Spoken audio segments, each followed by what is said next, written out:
Hi hello ಎಲ್ರಿಗೂ ನಮಸ್ಕಾರ. ನಾನು ನಿಮ್ಮ ಲವ ಸರ್ ಮಾತಾಡ್ತಾ ಇದ್ದೀನಿ. ಎಲ್ರಿಗೂ ಲವಲವಿಕೆ ಜ್ಞಾನ ಮಂಟಪ ಅನ್ನೋ ಯೂಟ್ಯೂಬ್ ಚಾನಲ್ಗೆ ಸ್ವಾಗತ ಮತ್ತು ಸುಸ್ವಾಗತ. ಇವತ್ತು ನಾನು NNMSನಲ್ಲಿ 2 ಪೇಪರ್ ಇರ್ತವೆ ಅಂತ ಹೇಳಿದ್ದೆ. ಒಂದು ಪತ್ರಿಕೆ, ಒಂದು GMAT ಪತ್ರಿಕೆ, 2 SAT ಅಂತೇಳಿ. GMAT ಅಂದರೆ ಜನರಲ್ ಮೆಂಟಲ್ ಎಬಿಲಿಟಿ ಟೆಸ್ಟ್ ಅಂತೇಳಿ. ಈ ಒಂದು ಪತ್ರಿಕೆಯಲ್ಲಿ ಏನೆಲ್ಲ ಕ್ವಶನ್ಸ್ ಬರ್ತವೆ, ಯಾವ ವಿಧದಲ್ಲಿ ಕ್ವಶನ್ಸ್ ಬರ್ತವೆ, ಎಷ್ಟು ಥರ ಕ್ವಶನ್ಸ್ ಬರ್ತವೆ ಅಂತೇಳಿ ಕಂಪ್ಲೀಟ್ ಸಿಲೆಬಸ್ ಬಗ್ಗೆ ಡಿಸ್ಕಸ್ ಮಾಡೋಣ. ದಯವಿಟ್ಟು ಪ್ರತಿಯೊಬ್ಬರು ಒಂದು 5 ಮಿನಿಟ್ಸ್ ಇದನ್ನು ಗಮನದಿಟ್ಟು ನೋಡ್ಕೋಬೇಕು. ಅದಾದಮೇಲೆ ಪ್ರತಿಯೊಂದು ಟೈಪಲ್ಲೂ ನಾನು ಪ್ರತ್ಯೇಕವಾದಂಥ ವೀಡಿಯೋಗಳು ಮಾಡಿ ಜನರಲ್ ಮೆಂಟಲ್ ಎಬಿಲಿಟಿ ಏನು ಬರುತ್ತೋ GMAT ಕಂಪ್ಲೀಟ್ ವೀಡಿಯೋ ನಾನು ಯೂಟ್ಯೂಬ್ ಚಾನಲ್ ಅಪ್ಲೋಡ್ ಮಾಡ್ತಾ ಹೋಗ್ತೀನಿ. ಇದು ಪ್ರತಿಯೊಬ್ಬರಿಗೂ ಹೆಲ್ಪ್ ಆಗ್ತಾ ಹೋಗ್ತದೆ. ಬನ್ನಿ ಮೊದಲನೇದಾಗಿ ಸಿಲೆಬಸ್ನ ತಿಳ್ಕೊತಾ ಹೋಗೋಣ. National means come merit scholarship examination ಅಂತೇಳಿ ಅದಕ್ಕೊಂದು ಮೆಟೀರಿಯಲ್ನ ಕರ್ನಾಟಕ ಸರ್ಕಾರ ಶಾಲಾ ಶಿಕ್ಷಣ ಮತ್ತು ಸಾಕ್ಷರತಾ ಇಲಾಖೆಯವರು ಈ ಒಂದು ಮೆಟೀರಿಯಲ್ನ ರೆಡಿ ಮಾಡಿದ್ದಾರೆ. ಅಫಿಷಿಯಲ್ ಆದಂಥ ಸಿಲೆಬಸ್ ಕಾಪಿ ಇದಾಗಿರುತ್ತದೆ. ನೋಡಿ, ಕಂಪ್ಲೀಟಾಗಿ ಅವರೊಂದು ಗೈಡ್ಲೈನ್ಸ್ ಪ್ರಕಾರ ಕೊಟ್ಟಿರೋಂಥ ಸಿಲೆಬಸ್ಸು. ಇದನ್ನು ಯಾರಾದರೂ ಸ್ಕ್ರೀನ್ಶಾಟ್ ತೆಗೆದಿಕೊಳ್ಳೋ ಅಂಥವ್ರು ದಯವಿಟ್ಟು ಸ್ಕ್ರೀನ್ಶಾಟ್ ತೆಗೆದಿಕೊಳ್ಳಿ. 19ರಿಂದ ಬರುತ್ತೆ. ಎಸ್, ಮತ್ತು ಇದನ್ನು ಕಂಪ್ಲೀಟಾಗಿ ಸ್ಕ್ರೀನ್ಶಾಟ್ ತೆಗೆದಿಕೊಳ್ಳಿ. ಇದಾದ ನಂತರ ಇದನ್ನು ಸ್ಕ್ರೀನ್ಶಾಟ್ ತೆಗೆದಿಕೊಳ್ಳಿ. ಓಕೆ, ಬನ್ನಿ. ನಾನು ಫಸ್ಟ್ ಇಲ್ಲಿ ವಿವರಣೆ ಕೊಡೋಕ್ಕೆ ಹೋಗಲ್ಲ, ಜಸ್ಟ್ ಏನಿರುತ್ತೆ ಟಾಪಿಕ್ಕು ಅಂತ ಹೇಳ್ತಾ ಹೋಗ್ತೀನಿ. ನೆಕ್ಸ್ಟು ಕಾನ್ಸೆಪ್ಟಲ್ಲಿ ಪ್ರತಿಯೊಂದು ಟಾಪಿಕ್ಕು ಎತ್ಕೊಂಡು ಅದ್ರ ಮೇಲೆ ನಾನು ಕ್ಲಾಸ್ನ ಮಾಡ್ತಾ ಹೋಗ್ತೀನಿ. ಅರ್ಥ ಆಗ್ತದೆ ಅಂತ ಅಂದ್ಕೊತೀನಿ. ನಾನು ಹೇಳ್ತಾ ಇರೋದು ಅರ್ಥ ಆಗ್ತದೆ ಅಂತ ಅಂದ್ಕೊತೀನಿ. ನೋಡ್ಕೊಳ್ಳಿ, ಮೇಜರಾಗಿ ಇವರು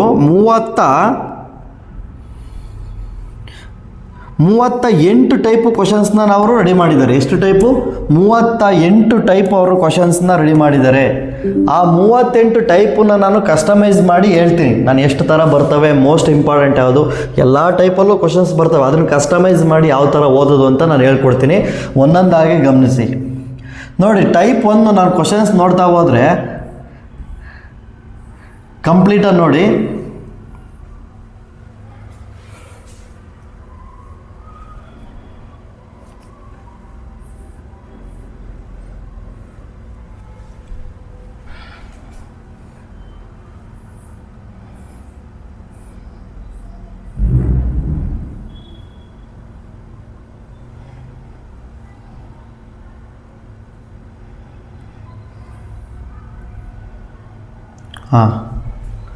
ನೋಡಿ, ಚಿತ್ರಗಳ ಸಾಮ್ಯತೆ ಅಂದರೆ ಇವೆಲ್ಲ ಫಿಗರ್ಸ್ ಮೇಲಿನ ಪ್ರಾಬ್ಲಮ್ಸು. ಒಂದು ಚಿತ್ರಗಳ ಸಾಮ್ಯತೆ, ಇನ್ನೊಂದು ಫಿಗರ್ ಸೀರೀಸು, ಇನ್ನೊಂದು hidden the figures, similar figures in different position, ಆಮೇಲೆ ಇಂಟ್ರೆಸ್ಟಿಂಗ್ ಫಿಗರ್ಸು, ಇಂಟರ್ಸೆಕ್ಟಿಂಗ್ ಫಿಗರ್ಸು. ಅದಾದಮೇಲೆ ಫಿಗರ್ಸ್ ಫೋಲ್ಡ್ ಇನ್ ಅಂದರೆ ಒಂದು ಹಾಳೆನ ಮಡಿಸಿದಾಗ ಫಿಗರ್ಸ್ನ ಒಂದು ಹಾಳೆನ ಫೋಲ್ಡ್ ಮಾಡಿ ಓಪನ್ ಮಾಡಿದಾಗ ಯಾವ ಥರ ಫಿಗರ್ ಬರುತ್ತೆ ಅಂತ. ಪೇಪರ್ ಫೋಲ್ಡ್ ಆ್ಯಂಡ್ ಪಂಚ್, ಪೇಪರ್ನ ಫೋಲ್ಡ್ ಮಾಡಿ ಪಂಚ್ ಮಾಡಿ ಅಂದರೆ ತೂತ ಮಾಡಿದಾಗ, ರಂಧ್ರ ಮಾಡಿದಾಗ ಎಷ್ಟು ಥರ ಅಲ್ಲಿ ಒಳಗಡೆ ಎಷ್ಟು ತೂತ ಬರ್ತವೆ, ಯಾವ್ಯಾವ ಶೇಪಲ್ಲಿ ಕಟ್ ಮಾಡಿದ್ರೆ ಯಾವ್ಯಾವ ಥರ ಕಾಣಿಸುತ್ತೆ ಅಂತೇಳಿ. ಮತ್ತು ಕನ್ನಡಿ ಪ್ರತಿಬಿಂಬ ಮತ್ತು ನೀರಿನ ಪ್ರತಿಬಿಂಬ. ಇಷ್ಟು ಅಂದರೆ ಈ 9 ಟೈಪನ್ನು ಈಸಿಯಾಗಿ ನೀವು ಯಾವುದೇ ಅಡಿಷನ್ನು, ಸಬ್ಟ್ರಾಕ್ಷನ್ನು, ಮಲ್ಟಿಫಿಕೇಷನ್ನು, ಡಿವಿಷನ್ನು ಬರ್ದಂಗೆ ಸುಮ್ಮನೆ ನೋಡ್ತಿದ್ದಂಗೆ ಆನ್ಸರ್ ಮಾಡೋ ಅಂಥ ಕ್ವಶನ್ಸು. ಇದರಿಂದ ಸುಮಾರು ನಿಮಗೆ 14 ಕ್ವಶನ್ಸ್ ಬರ್ತವೆ. 12ರಿಂದ 14 ಕ್ವಶನ್ಸು ಈ ಒಂದು ಟೈಪಲ್ಲಿ ಬರ್ತವೆ. ಇದು ಪ್ರತಿಯೊಬ್ಬರದು ಗಮನದಲ್ಲಿರಬೇಕು. ಇವೆಲ್ಲರೂ ಒಂದೇ ರೀತಿಯ ಕ್ವಶನ್ಸು ಅಪ್ ಟು 9ರವರೆಗೂ.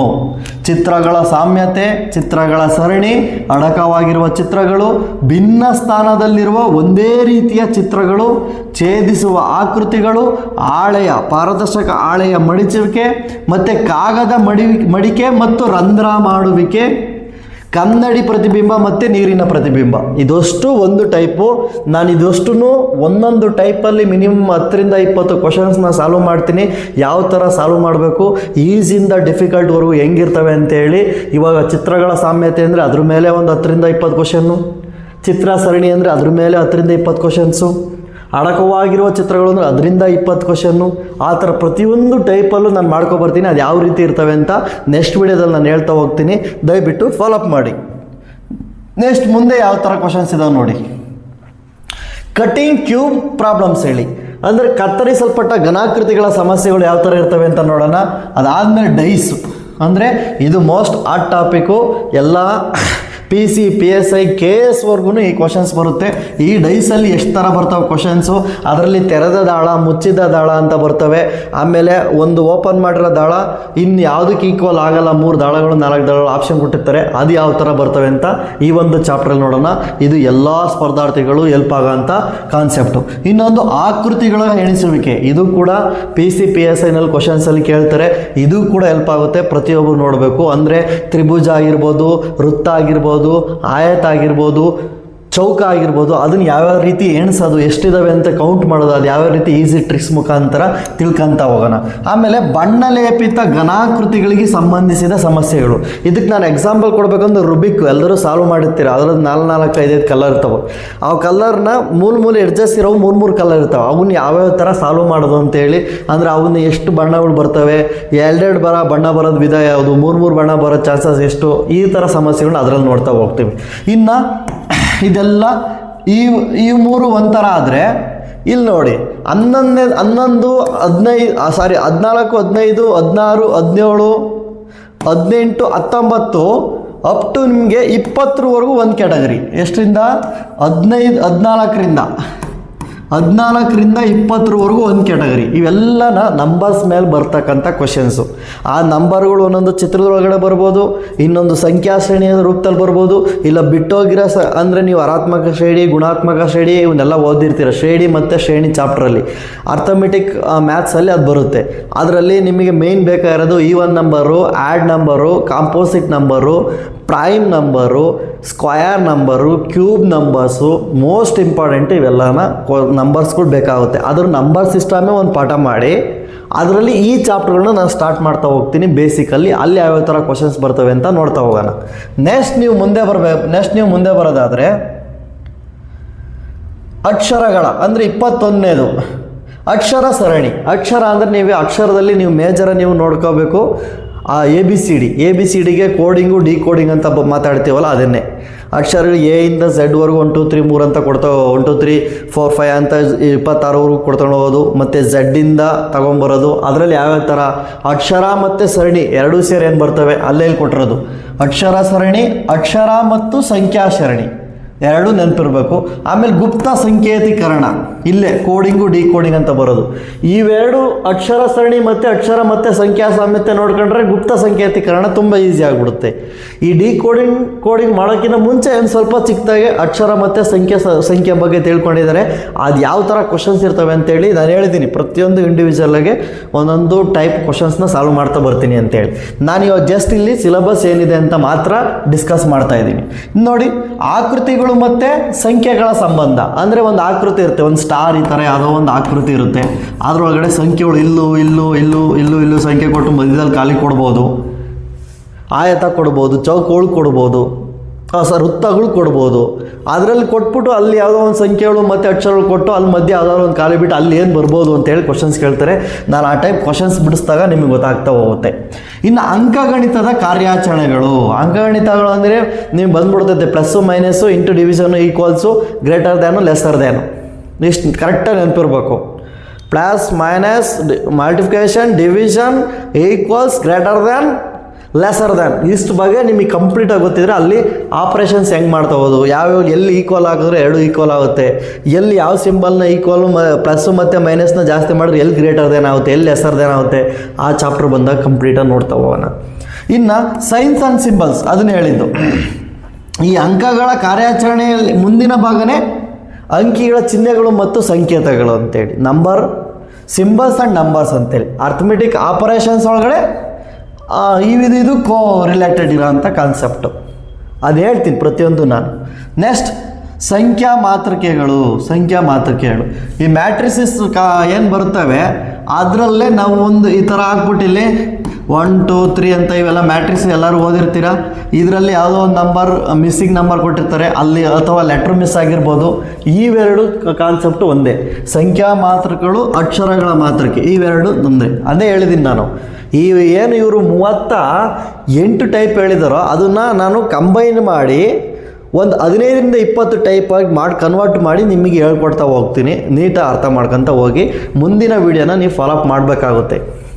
ನೆಕ್ಸ್ಟ್ ನೋಡಿ, ನಿಮಗೆ ಸಂಖ್ಯೆಗಳು ಮತ್ತು ಅಕ್ಷರಗಳ ಗೋಪುರ. ಸಂಖ್ಯೆ ಮತ್ತು ಅಕ್ಷರ ಅಂದರೆ ಒಂದು ಗೋಪುರ ಪಿರಮಿಡ್ ಥರ ಇರುತ್ತೆ.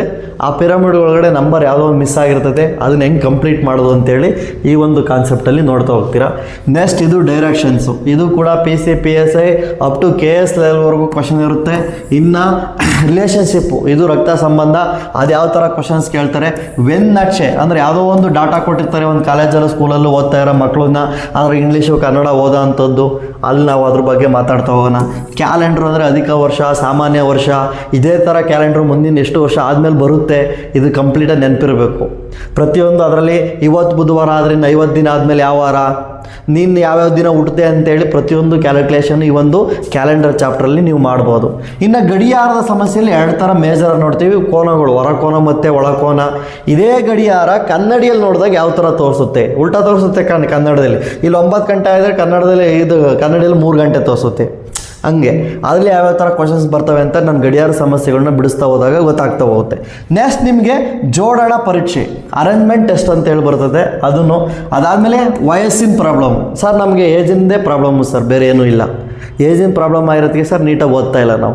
ಹೌದು, ಆದರೂ ಕೂಡ ಓದಬೇಕಾಗುತ್ತೆ. ಯಾವ ಥರ ಓದಬೇಕು, ಯಾವ ಥರ ಸಮಸ್ಯೆಗಳು ಬರ್ತವೆ, ಏನೇನು ಸಮಸ್ಯೆಗಳು ಕೇಳ್ತಾರೆ ಅವರು ಅಂತೇಳಿ ಈ ವಯಸ್ಸಿನ ಪ್ರಾಬ್ಲಮನ್ನು ನೋಡೋಣ. ನೆಕ್ಸ್ಟ್ ಸ್ಟೇಟ್ಮೆಂಟ್ ಆ್ಯಂಡ್ ಡಿಸಿಷನ್ ಅಂತೇಳಿ, ಹೇಳಿಕೆ ಮತ್ತು ನಿರ್ಣಯಗಳು. ಅವರೇ 2 ಸ್ಟೇಟ್ಮೆಂಟ್ಸ್ ಕೊಡ್ತಾರೆ, ಅವರೇ 2 ಡಿಸಿಷನ್ಸ್ನ ಕೊಡ್ತಾರೆ. ಇದು ವೆನ್ ಡಯಾಗ್ರಾಮ್ಗೆ ರಿಲೇಟ್ ಆಗಿರೋಂಥ ಕಾನ್ಸೆಪ್ಟು.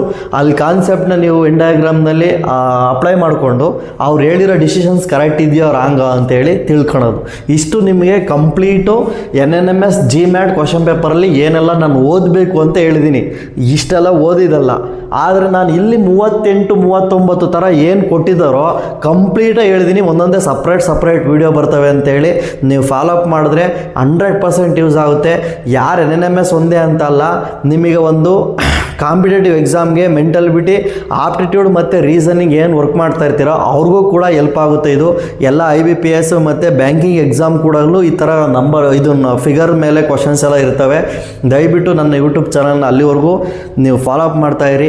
ಲವಲವಿಕೆ ಜ್ಞಾನ ಮಂಟಪ ಅನ್ನೋ ಯೂಟ್ಯೂಬ್ನ ಸಬ್ಸ್ಕ್ರೈಬ್ ಮಾಡಿ, ಆದಷ್ಟು ಶೇರ್ ಮಾಡಿ, ಪ್ರತಿಯೊಬ್ಬರಿಗೂ ಹೆಲ್ಪ್ ಆಗಲಿ. ನನ್ನ ಒಂದು ಚಿಕ್ಕ ಪ್ರಯತ್ನ ಮಾಡ್ತಾಯಿದ್ದೀನಿ. ದಯವಿಟ್ಟು ಪ್ರೋತ್ಸಾಹಿಸಿ.